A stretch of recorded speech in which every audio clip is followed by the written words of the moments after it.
seen this on Facebook, and I feel like this really applies. It was this lady talking about like raising boys, right, with her husband, and she stated that the first 6 years of a child's life is the most important for a mother to be there, because that's when you're nurturing them.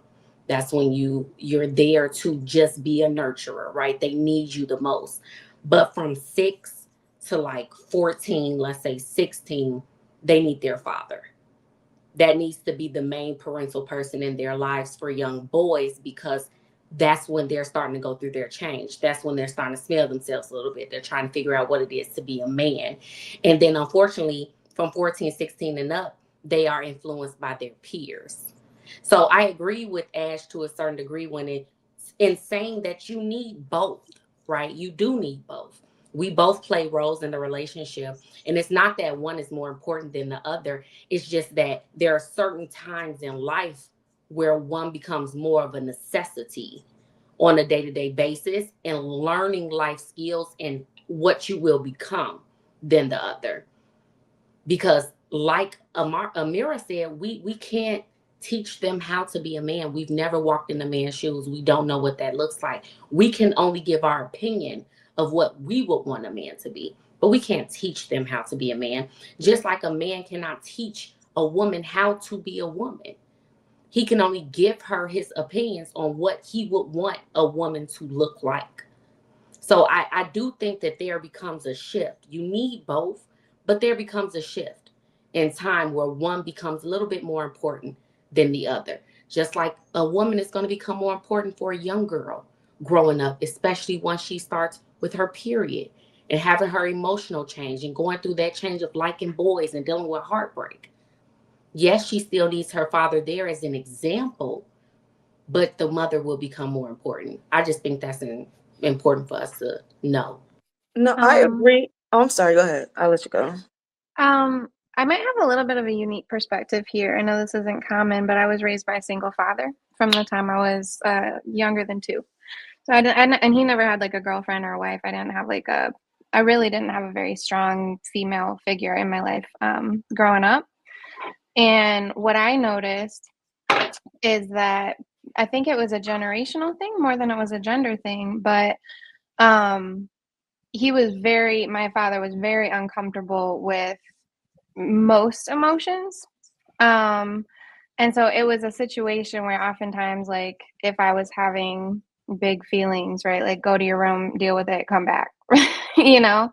Mhm. And so I feel like when you're talking about having role models for the way to behave in different genders in this society, right?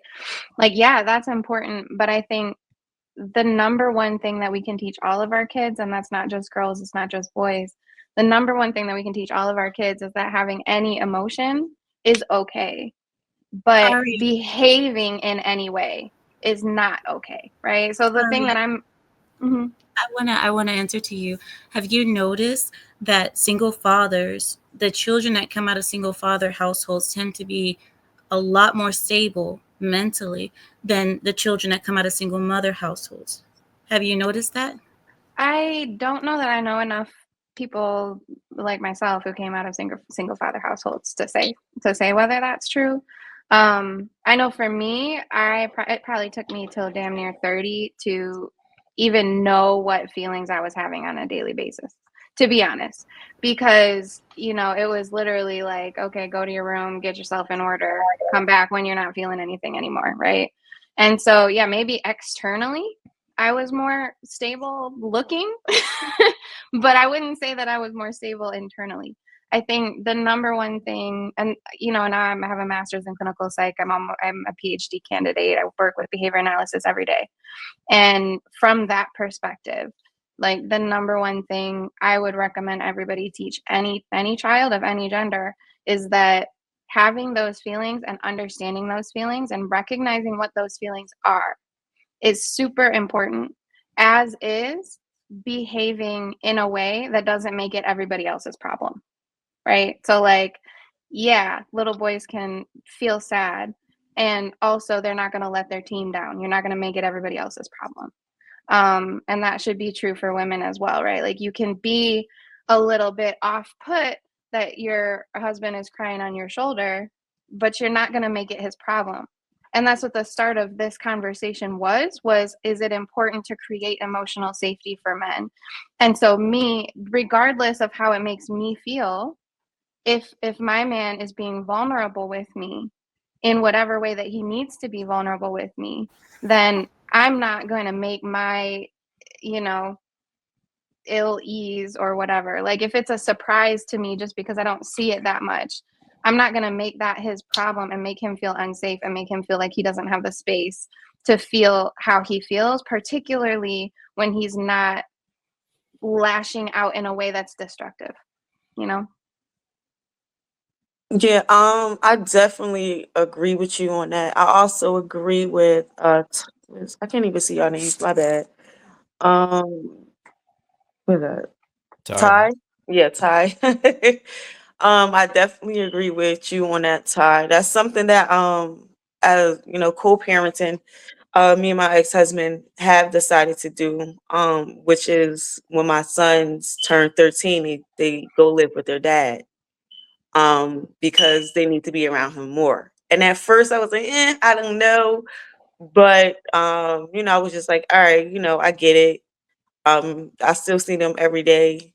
They still have their rooms here and stuff like that, you know. So um I think that a lot of people should start doing that. But like I said, I don't feel like we have these conversations enough in our community um to even have this type of idea, because it's just kind of like, oh no, I think the child just is to still be with the mom, but that can do a lot of harm to little boys.